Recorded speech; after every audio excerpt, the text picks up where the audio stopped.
Hey, Claude Pelanne here, Affiliate Starting Line. Welcome. This is a continuation of the SEOmoz Beginner's Guide to SEO video series review.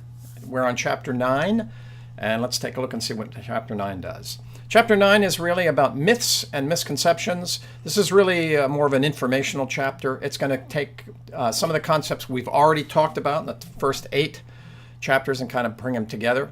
Gives you a little history here in the open. It says in the old days you could submit your site to the search engines using a form, and then they would index you. That's really no longer relevant. Doesn't happen anymore. So that's the gist of that one. Meta tags, it comes in here and repeats that certain meta tags count, other meta tags don't. So it says, simply reinforces the fact that a title tag is vital, a meta description tag is vital, your meta keyword tag is of very little or no use. I still put keywords in a meta keyword tag. You never know. Things could change in the past, in the future, and if it does, you'd have to go back again and start doing things. So I just do it anyway, but it doesn't really have much value.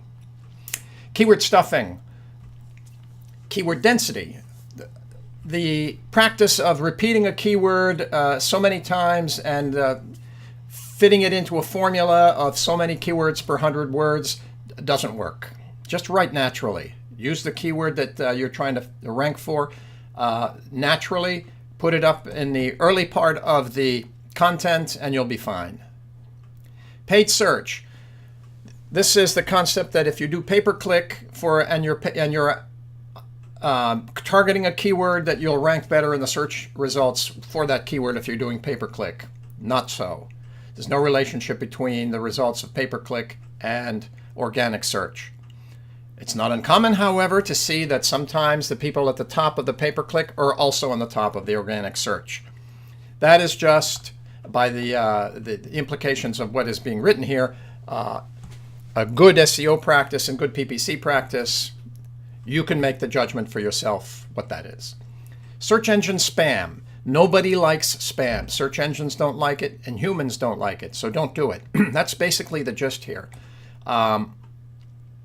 Sometimes there could be financial incentives, and sometimes spamming works in the short term, but over the long term, when you get caught, you get nailed. It's not worth it. It says here in the second part that search engines are getting smarter. There are concepts like trust rank, which means that the closest you are in links levels to the trusted sites like .edus, .govs, the CNNs, the New York Times. There's a whole bunch of sites that are highly trusted. The closer you are to them, the better your ranking will be. There are other concepts here that they talk about, the HTIS, the statistical analysis, historical data. These are all ways of establishing your trust if you understand what those concepts are. Fine. It mentions the Google Panda update. The Google Panda was a change in the algorithm that targeted low-valued content sites, especially content farms like article directories, even Squidoo and places like that kind of were carrying a lot of lousy content, I guess is what they. So those sites got demoted and they got hit. There's another update called the Penguin update that went after link farms and linking practices, so you should be aware of those. You should read the Google Webmaster Guidelines and the Bing Webmaster Guidelines. We referred to them earlier in one of the videos. It tells you to do it there. Then it goes on to tell you what happens. It takes these same concepts we just went over and says they apply at the page level, and we're also going to say they apply at the domain level, which is something new.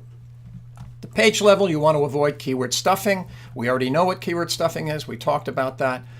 Just write naturally. And, you do want to put your keyword in a title tag and the meta description. You want it in a header on an H1 through H6 somewhere. It's preferably at the top of the content. And you want it in a URL. If you do those 4 things, you've got on-page optimization. You're in good shape. The rest of write naturally to your own style and it'll go fine. Manipulative linking. So they mentioned reciprocal link exchanges, link schemes. There was a practice that would say that you want to build all these little satellite sites and they all link back to your main site, and these kinds of artificial link networks don't work anymore.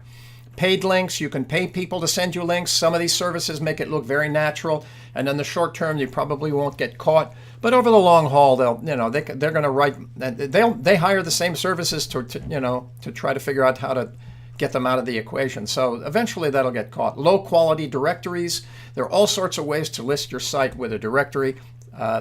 In many cases, that just doesn't work. Cloaking. That's the practice of putting a piece of code in the HTML that tells the search engine one thing and then showing the humans something else. Don't do it. Now, there is some kind of cloaking that is white hat, and they'll refer to it here, and you can go read this article that will tell you the kind of cloaking that is proper, that you can practice. Low value pages. This comes back again to web spam and content. You want to make sure that your content is unique. That's really it. Domain levels. So now the same concepts apply at the domain level. In other words, some domains may have very good pages and do everything right, and then there might be pages in there that are really cruddy, that have bad linking practices. That may be kind of spammy. They're trying to sell a content, something, and they're over linking or whatever, or their content is scraped from somewhere. So if you're mixing bad content on a site with good content, you're gonna pay for that. You don't want to do it. So that's really the gist of what that means. They've started to penalize sites at a domain level. Then they tell you, what do you do if you've been bad? So what if if you notice your site's disappeared? So you want to go look for errors that you've made. Maybe you've got a robot.txt preventing the tool from crawling you. You want to go into the Google Webmaster Tools and see what they tell you. And I showed you the Google Webmaster Tools in an earlier video. You want to see what kind of changes you've made. You want to look so that may have affected your site. You want to go back and look at your backlink profile. You want to see if there's any duplicate content.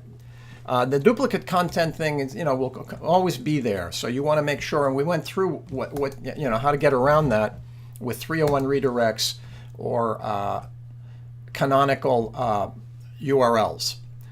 Then it gives you a flow chart so that you can help to figure out what your steps would be if your site disappears. If you're still indexed or not. If you're not indexed, then it tells you what you should do. If you're indexed, it sends you to the next step. If your sites can still rank for its domain name, yes, you go on to the next one. No, you take a look and see what the steps they tell you. And then if the site, has search for 5 or 6 relatively unique terms in the title tag. So it gives you a process here you can follow, and you can follow that. Then it goes on to explain what do we do. There's 7 steps to get your penalties lifted. It takes you back to the Google Webmaster Tools and the Bing Webmaster Tools to see if they can give you information to help you along. You can file a reconsideration document with Google to try to fix things, and then you got to wait for the granddaddy, the big Maha, to decide to change their minds.